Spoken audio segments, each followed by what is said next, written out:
নমস্কার বন্ধুরা, আজকে আমি তোমাদের সাথে শেয়ার করব বাড়িতেই তোমরা কিভাবে ম্যাঙ্গো কেক বানাবে। তো খুবই easy, step by step follow করলেই কিন্তু এত সুন্দর ফ্লাফি নরম কেক তোমরা বানাতে পারবে। তো স্টেপ বাই স্টেপ তোমরা দেখতে থাকো আমি কিভাবে বাড়িতেই বানাচ্ছি। তো প্রথমে দেখে নাও, একটা আমকে ভালোভাবে কুচি কুচি করে কেটে নিয়েছি, আর এরপর ব্লেন্ডারের মধ্যে দিয়ে এটাকে আমি ব্লেন্ড করে নিচ্ছি। একবার ব্লেন্ড করে নেব, এরপর আমি মেশাবো চিনি। তোমরা যেরকম মিষ্টি খাবে সেরকম দেবে চিনি। আমি এখানে একটু কমই মিষ্টি দেব, কারণ আমরা মিষ্টিটা অতচ পছন্দ করি না।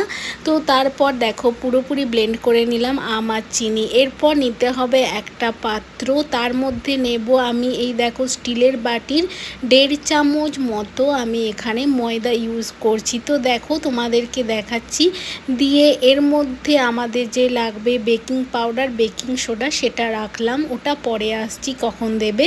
এরপর দেখো ওই ময়দার মধ্যে দিয়ে দিলাম ছোট একটা বাটির 1 বাটি রিফাইন তেল, যেটা ছোট বাটির, কিন্তু একদমই ছোট বাটি। এরপর আস্তে আস্তে আমি দুধটা দিয়ে দেব। এখানে প্রায় আমার 2 বাটি মতো দুধ লেগেছিল। তো দুধটা একদমই একেবারে দেব না, অল্প অল্প করে আমি এটা মিক্সড করব। দেখো ভিডিওতে যেভাবে দেখাচ্ছি তোমরা অবশ্যই একটা বড় পাত্র নেবে, কারণ আমার এটা মনে হলো যেন একটু ছোট হয়ে গিয়েছে, তাই জন্য একটু ব্লেন্ড করতে অসুবিধা হচ্ছিল। এরপর দেখো আমের পাল্প আর যে চিনিটা গ্রাইন্ড করে রেখেছিলাম সেটা আমি এখানে দিয়ে দিচ্ছি। যতটা থেকে গেল এটা আমি আবার পরে ইউজ করব।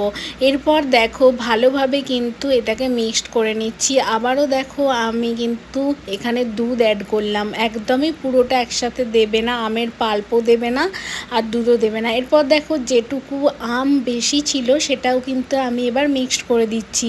এরপর আমি কি করব, অল্প অল্প দুধ দিয়ে কিন্তু আমি এটাকে ভালোভাবে কিন্তু ব্লেন্ড করে নিচ্ছি। তো দেখো একটু ছোট জায়গার জন্য অসুবিধা হচ্ছে। এরপর ভালোভাবে দেখো এরকম থিকে একটা ব্যাটার তৈরি হবে। এরপর দেখো আমি বেকিং সোডা বেকিং পাউডার নিয়ে নিচ্ছি।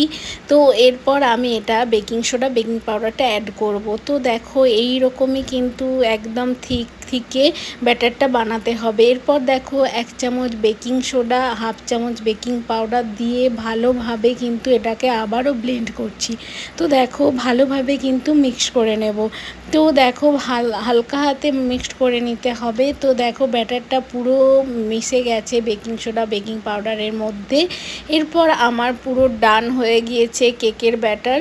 তো এরপর দেখো আমি একটা স্টিলের কৌটো নিচ্ছি, যেটার মধ্যে আমি অল্প একটু সাদা তেল দিলাম, দিয়ে ভালোভাবে কিন্তু চারিদিকটা হাতের সাহায্যে মাখিয়ে নিচ্ছি। এরপর দেখো ওই টিফিন কৌটোর মাপে আমি একটা পেজ নিয়েছিলাম, ওটা আমি ডায়েরির পেজ নিয়েছিলাম, তোমরা চাইলে সাদা পেপারও ইউজ করতে পারো।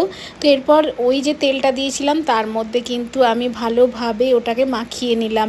এরপর যে ব্যাটারটা কেকের রেডি করেছিলাম পুরোটাই আমি এখানে ঢেলে দিলাম, আর পরে হাতে করে তোমরা কিন্তু বাকিটা এখানে দিয়ে দেবে। তো এরপর দেখো হাতের সাহায্যে কিন্তু একটু এইভাবে ঠিকভাবে নাড়িয়ে নেবে।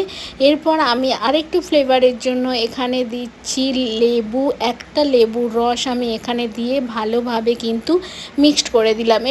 এবার তোমরা চাইলে কিন্তু যে কোনো ড্রাই ফ্রুটস দিতেই পারো। এখানে আমি আমন্ড বাদাম দিয়েছি, চাইলে তোমরা টুটি ফুটিও দিতে পারো, কাজু বাদামও দিতে পারো, সেটা তোমাদের চয়েস। তো আমি এখানে আমন্ড বাদামই দিলাম। এরপর দেখো কড়াইটা বসিয়ে তার উপরে একটা স্টিলের শিক বসিয়ে আমি কিন্তু এই ব্যাটারটা এখানে দিয়ে দিলাম। তো ব্যাটারটা দিয়ে আমি কিন্তু এটা ঢাকা দিয়ে দেব। তো দেখো আমি একটা স্টিলের ঢাকন দিয়ে ঢাকনা দিয়ে দিলাম। এরপর দেখো মাঝে মধ্যে আমি দেখব, কারণ ননস্টিকের কড়াইতে যদি করা হয় ওই যে কাচের ঢাকনাটা থাকে সেটা কিন্তু দিয়ে দেখা যায়, কিন্তু আমি এটা স্টিলের দিয়ে করেছি তাই জন্য দেখতে পাচ্ছি না, তাই মাঝে মাঝেই খুলতে হয়েছিল। তো এরপর দেখো আমার কেক কিন্তু রেডি হয়ে গেছে। এই কেকটা কিন্তু 45 মিনিট মতো সময় লাগবে, তোমরা হালকা টু মিডিয়াম আঁচে গ্যাসের চুলায় কিন্তু করে নিতে পারো। এরপর দেখো আমি কেকটা ঠান্ডা করতে দিয়েছিলাম প্রায় 2 ঘন্টা মতো। এরপর দেখো উল্টে কৌটোটা আমি রেডি করে নিলাম। দেখো কতটা ফ্লাফি হয়েছে, তোমরাও চাইলে কিন্তু বাড়িতে এইভাবেই বানাতে পারো। তো তোমরা দেখতেই পাচ্ছ কতটা ফুলেছে। আর প্রথমটা এই ওপরটা আমার যেহেতু ঢাকনটা স্টিলের ছিল তো ওটা একটু লেগে গিয়েছিল, তাই জন্য ওপরটা একটু এবড়ো খেবড়ো হয়ে গিয়েছে।